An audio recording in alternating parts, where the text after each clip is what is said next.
બનાસકાંઠા જિલ્લાના જીવાદોરી સમાન દાંતીવાડા અને સીપુ ડેમને ઇન્ટરલિંક કરવાનો મેગા પ્રોજેક્ટ અમલમાં મુકાયો।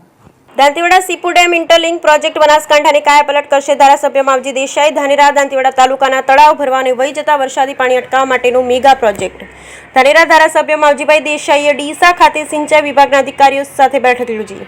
બનાસકાંઠા જિલ્લાની જીવાદોરી સમાન દાંતીવાડા અને સીપુ ડેમને ઇન્ટરલિંક કરવાનો મેગા પ્રોજેક્ટ અમલમાં મુકાયો છે। આ પ્રોજેક્ટની ધાનેરાના ધારાસભ્ય માવજીભાઈ દેસાઈએ ડીસા ખાતે સિંચાઈ વિભાગના અધિકારીઓ સાથે સમીક્ષા બેઠક યોજી જરૂરી સૂચનો કર્યા હતા। બનાસકાંઠા જિલ્લામાં દાંતીવાડા ખાતે બનાસ નદી અને સીપુ નદી ઉપર ડેમ બાંધી જળાશય યોજનાઓ ચાલી રહી છે, જેમાંથી દાંતીવાડા ડેમ અનેક વખત ભરાતો હોવાથી બનાસકાંઠા અને પાટણ જિલ્લાના ગામડાઓમાં પીવાનું અને સિંચાઈનું પાણી પૂરું પાડવામાં આવી રહ્યું છે। જોકે સીપુ નદી રાજસ્થાનના સૂકા ભાગમાંથી આવતી હોવાથી મોટે ભાગે સીપુ ડેમ ખાલી રહેતો હોય છે, જેથી દાંતીવાડા ડેમ અને સીપુ ડેમને ઇન્ટરલિંક કરી દાંતીવાડા ડેમનું પાણી સીપુમાં નાખી ધાનેરા અને દાંતીવાડા તાલુકાના ગામોના તળાવો ભરવા તેમજ વહી જતા વરસાદી પાણીને અટકાવવા માટે મેગા પ્રોજેક્ટ અમલમાં મુકાયો છે।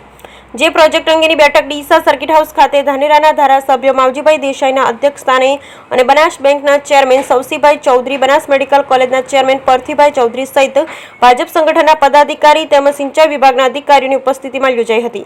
ધારાસભ્ય માવજીભાઈ દેસાઈએ આ પ્રોજેક્ટને બનાસકાંઠા જિલ્લાના નાગરિકોની સુખાકારી માટે અતિ મહત્વનો પ્રોજેક્ટ હોવાથી તે ઝડપથી પૂરો થાય તે અંગેની સમીક્ષાઓ પૂરી કરી અને અધિકારીઓને જરૂરી સૂચનો કર્યા હતા। બ્યુરો રિપોર્ટ ભરત ઠક્કર, ડીસા, બનાસકાંઠા।